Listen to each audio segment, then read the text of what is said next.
ఎవరికి అవకాశం ఉంటుంది అనేది ఇప్పుడు మనకు రిజల్ట్ వస్తే అర్థమవుతుంది. కానీ ఎవరి బలాలు వాళ్ళవి. వీళ్ళు మా బలహీనతలు అంటున్నటువంటి ఏదైతే అవినీతి అని అంటున్నారో ఆ అవినీతి నిరూపణ అయిన తర్వాత అవినీతి అంటారు, కానీ ఆరోపణలు అవినీతి అంటారు కదా. మేము తెలంగాణ రాష్ట్రాన్ని తీసుకొచ్చిన తర్వాత చేసినటువంటి అభివృద్ధి అనేది మాకు ప్రామాణికం. అందులో భాగంగానే హైదరాబాద్ను సుందర నగరంగా, తర్వాత గ్లోబల్ సిటీగా తీర్చిదిద్దే క్రమంలో మీరు ఐటీ క్యారిడార్ ఏదైతే ఫైనాన్షియల్ డిస్ట్రిక్ట్ ఉందో మీరు చూస్తే మీకు అర్థమవుతుంది. ఈరోజు 2014 కంటే హైదరాబాద్ ఎట్లా ఉన్నది, గచ్చిబౌలి ఎట్లా ఉన్నది, ఇప్పుడు ఎట్లా ఉంది అనేది చూడాలి. అట్లనే రోడ్స్ నెట్వర్కింగ్ వ్యవస్థ, ట్రాఫిక్ ఇబ్బందులు మన హైదరాబాద్లో ఎక్కువ. ఈరోజు హైదరాబాద్ 8 దిశలకు వెళ్ళినా కూడా హైదరాబాద్ నగరంలో ఈరోజు ట్రాఫిక్ ప్రాబ్లం లేకుండా దాదాపుగా, అంటే ఫ్రీ సిగ్నల్ ఫ్రీ కనెక్టివిటీలో భాగంగా బ్రహ్మాండంగా ఈరోజు అండర్ బ్రిడ్జెస్ కానీ, తర్వాత ఓవర్ బ్రిడ్జెస్ కానీ, రోడ్లు కానీ ఎస్ఆర్డిపి పథకం ద్వారా దాన్ని క్లియర్ చేయడం జరిగింది. అలాగే నీటిపారుదలకు సంబంధించి ఇంటింటికి నీళ్ళు ఇవ్వాలనే ఉద్దేశంతో, ఇంటింటికి కరెంట్ ఇవ్వాలనే ఉద్దేశంతో ఏదైతే ప్రణాళికబద్ధంగా బంగారు తెలంగాణ కాన్సెప్ట్లో మరి ఆ పథకాలను అమలు చేయడం వల్ల ఈరోజు ప్రతి నగర పౌరుడికి కరెంటు కానీ, నీళ్లు కానీ, తర్వాత రోడ్ల వ్యవస్థ కానీ, అలాగే సివిల్ సప్లైకి సంబంధించిన వ్యవస్థ కానీ ప్రతిదీ కూడా వాళ్ళకి అందుబాటులోకి పెట్టడం జరిగింది. ఎక్కడ కూడా అయితే టిఎస్ ఐపాస్ ద్వారా మేము చేసిన మేలు తెలంగాణ ప్రజలకు, నగర ప్రజలకు ఈరోజు దాదాపు 25,000 పైచిలకు కంపెనీలను పెట్టి దాదాపు 35 లక్షల యువతకు, నిరుద్యోగ యువతకు ఈరోజు ఉపాధి కల్పించడం జరిగింది. ఈరోజు తెలంగాణకు కావచ్చు, భారతదేశానికి కావచ్చు, ఈరోజు హైదరాబాద్ నగరం అనేది గ్లోబల్ సిటీగా వెలుగొందుతున్న సందర్భంలో దీనికి కావాల్సినటువంటి ప్రతి ఇన్ఫ్రాస్ట్రక్చర్ డెవలప్మెంట్ చేయడం జరిగింది. కాబట్టి ప్రతి విషయంలో ప్రజలకు కావాల్సినటువంటి ప్రతి అవసరాన్ని తీర్చడంలో ముందు వరుసలో ఉండి మరి వాటన్నిటిని కూడా ఈరోజు కూడా గత 2 సంవత్సరాల కాంగ్రెస్ పరిపాలనలో కూడా మరి మేము చూపెట్టినటువంటి మార్గంలో అవన్నీ ప్రజలకు అంతా ఉన్నాయి. కానీ వీళ్ళు కొత్తగా పలానది మేము చేసినాము అనే విషయాలు అయితే ఇప్పటిదాకా అయితే లేవు. నగర ప్రజలు అడుగుతా ఉన్నారు. అదే కాంగ్రెస్ ప్రభుత్వం వచ్చిన తర్వాత మీరు ఏం చేసిరా అని అడుగుతా ఉన్నారు. మరి 2014 కంటే ముందు ఫ్రీ కరెంట్ గానీ, ఫ్రీ బస్సు గానీ, కొత్త రేషన్ కార్డులు ఇవ్వటం గానీ, హైడ్రా గానీ, ఇవన్నీ ఆలోచన తర్వాత చేసిన ఏమైతుంది అండి? దానివల్ల ఏమవుతుంది? చెప్పండి, మీరు చెప్పండి. వాళ్ళ బాగా ప్రచారం చేస్తా ఉన్నారు కాంగ్రెస్ ఇచ్చిన గ్యారంటీ భలే ప్రచారం చేస్తున్నారు.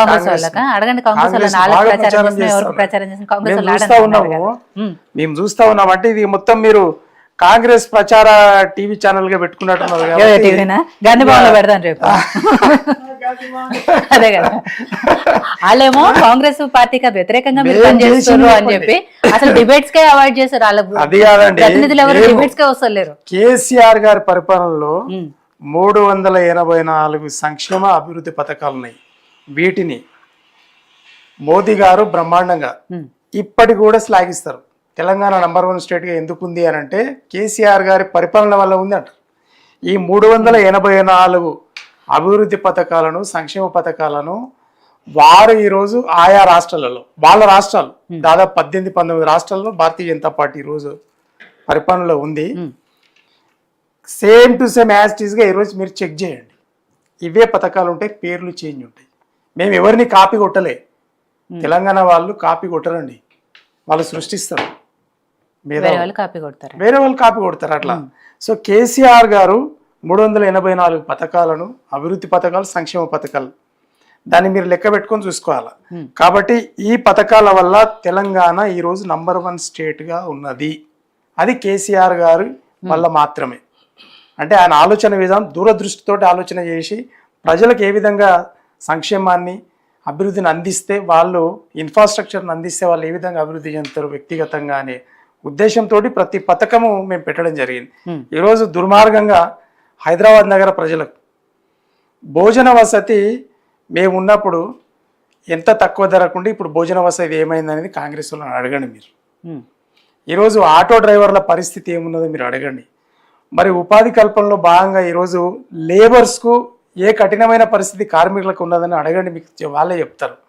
అంటే ఈ విధంగా మరి మధ్యతరగతి వాళ్ళు కావచ్చు ఉపాధి విషయంలో, లేదు ఇంకా పేదరికంలో ఉన్నటువంటి వాళ్ళు కావచ్చు, అలాగే వలసకు నగరానికి వచ్చినటువంటి పేద నిరుద్యోగత విషయంలో కావచ్చు, మేము చూపినటువంటి ఏదైతే నిబద్ధత ఉందో ఆ నిబద్ధత ఈరోజు 2 సంవత్సరాల నుండి కొరవడ్డది.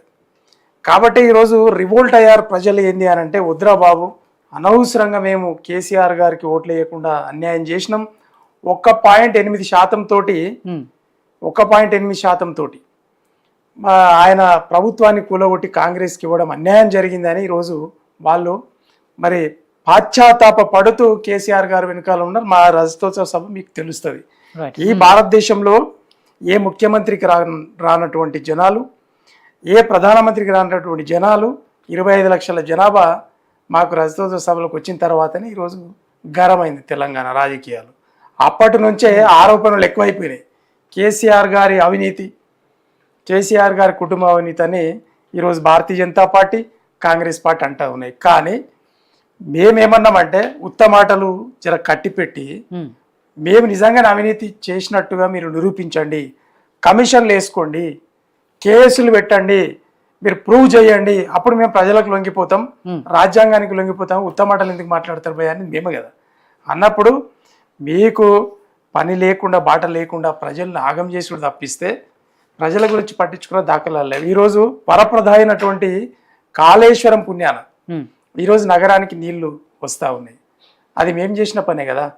ఈరోజు శాశ్వత పరిష్కారం ప్రజలకు ఏ ఏ సందర్భాలలో కావాలనో శాశ్వత పరిష్కారం ఇవ్వడం జరిగింది కేసీఆర్ గారు. విద్యుత్ ప్రాజెక్టులు శాశ్వత పరిష్కారం, నీటి ప్రాజెక్టులు శాశ్వత పరిష్కారం, తర్వాత ఐటీ ప్రాజెక్టులు శాశ్వత పరిష్కారం, రోడ్లు శాశ్వత పరిష్కారం, కనెక్టివిటీ ఒక్కటి కాదు కదా. అలాగే ఈరోజు కేసీఆర్ గారు కిట్ గురించి మనోహర్ గారు చెప్పారు మొత్తం గతుకులే. కేసీఆర్ గారి కిట్ ఏదైతే ఉందో మహిళల కోసం, అది నిజంగా కూడా వాళ్లకు ఎంతో మేలు చేసే కేసీఆర్ కిట్ను ఈరోజు కనీసం ఇందిరామ్మ కిట్టు పేరన్న పెట్టి ఇవ్వండి, లేదు రేవంత్ రెడ్డి గారి పేరన్న పెట్టి ఇవ్వండి అంటే కూడా ఈరోజు వాళ్ళకు మరి మనసు వస్తలేదు కాంగ్రెస్లో. ఎందుకనంటే ప్రజోపయోగమైనటువంటి కార్యక్రమాలు మీరు ఆపకండి. ప్రభుత్వాలు మారితే ముందు ప్రజలకు మేలు జరగాలి. కానీ కళ్యాణ లక్ష్మి కూడా ఇవ్వలేదు, కళ్యాణ లక్ష్మి ఇవ్వలేదు, ఇవన్నీ ఉన్నాయి. కొద్దిగా అట్లా చెప్పండి, మాకు అర్థమైతే. మీరు చెప్తలేరు కదా, అది కదా వచ్చింది పంచాయతీ.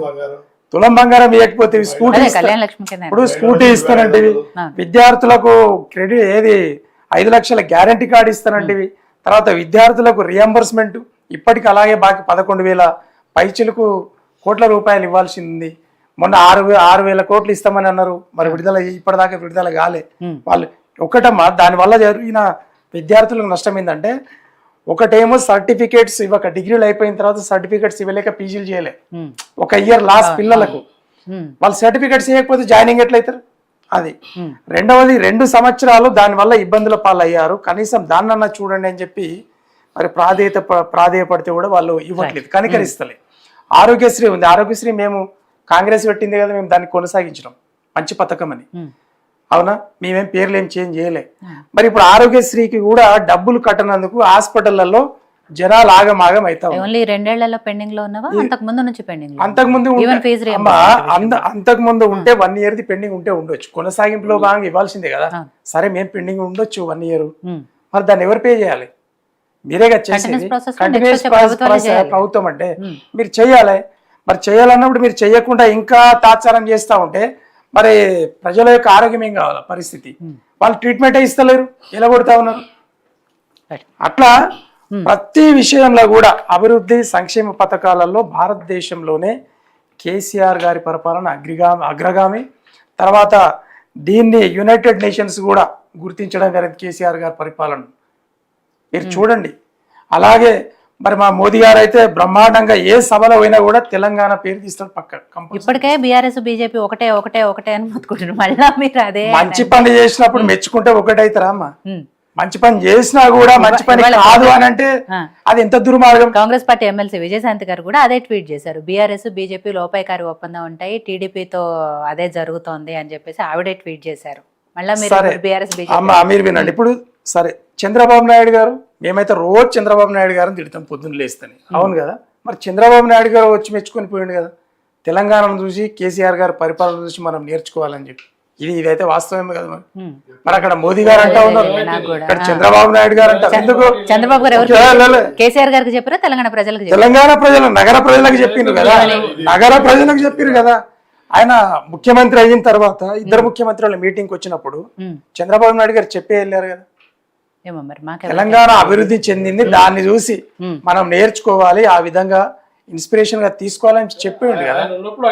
ఇదే ఏయో టీవీలో కదండి, ఇదే ఏయో టీవీలో మాట్లాడినాం కదా, ఇదే ఏయో టీవీలో మాట్లాడినాం, మీరు మర్చిపోయినరు.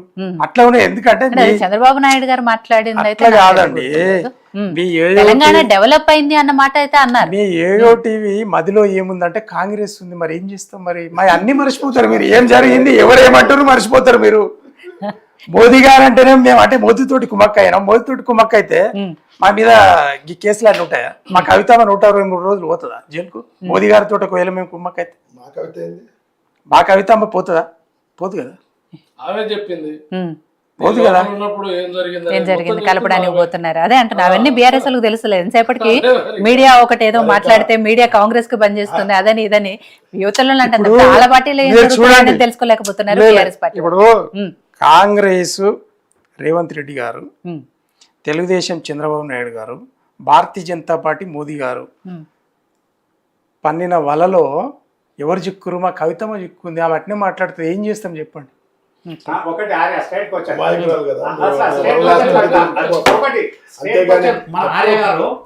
Andhra Jyothi face to face debate లా మీరు సీఎం అయితే ఏం చేస్తారంటే లిక్కర్ బ్యాన్ చేస్తా అని చెప్పింది ఆమె.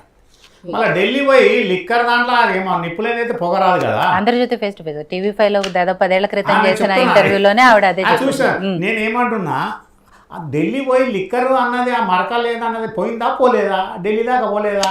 మా అమాయక కవిత గారిని మొదలు ఇబ్బంది పెట్టి 163 జైలు వేసిరు. బయటకు వచ్చినాక నన్ను ఇంట్లో సుఖంగా ఉండనిచ్చిరా? ఈ భారతీయ జనతా పార్టీ, కాంగ్రెస్, రేవంత్ రెడ్డి గారు, చంద్రబాబు నాయుడు గారు ఉండనివ్వలేదండి. తండ్రి మీదనే లేనిపోయి నేర్పించి అది కాదండి.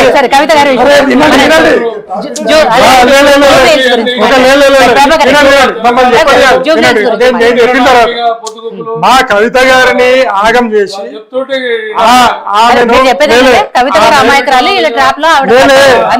ఆమె మదిలో విషయాన్ని చొప్పించింది ఎవరండి? మీరే కదా. ఆమెకి ఏం నేర్పించారు మీరు? మీరు ఏం నేర్పించారు మా మీద?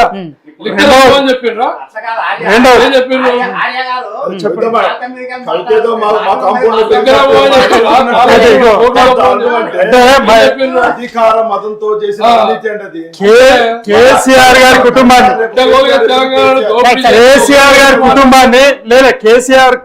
కుటుంబాన్ని ఖతం చేయాలి, బీఆర్ఎస్ ను ఖతం చేయాలనే కుట్ర ఎవరు చేశారు? భారతీయ జనతా పార్టీ, మోదీ గారే కదండి, RSS కదండి, కాంగ్రెస్ కదండి, చంద్రబాబు నాయుడు గారు కదండి. ఇదే మోడీ గారు కేసీఆర్ గారిని పొగిడారు, శ్లాఘించారు అని మీరు అన్నారు. మళ్ళీ ఇదే మోడీ గారు మా కుటుంబాన్ని అవ్వండి. వాస్తవమే కదా, ఇది వాస్తవం కదా, ఇది వాస్తవం. ఒక్క నిమిషం. ఇప్పుడు అవినీతికి వ్యతిరేకంగా పోరాటం ఎవరు చేసిరండి? ఆప్ వ్యవస్థాపకులు చేసిరు కదా. ఆయన పార్టీ నెగలించిందా భారతీయ జనతా పార్టీ? లౌకిక శక్తులు వినండి, భారతీయ జనతా పార్టీకి లౌకిక పార్టీలు పట్టాయి, లౌకిక పార్టీలు పట్టాయి. ఎందుకంటే దక్షిణ భారతదేశం అంటేనే వివక్షత భారతీయ జనతా పార్టీ, దక్షిణ భారతదేశం అంటేనే వివక్షత భారతీయ జనతా పార్టీకి. ఈ రోజు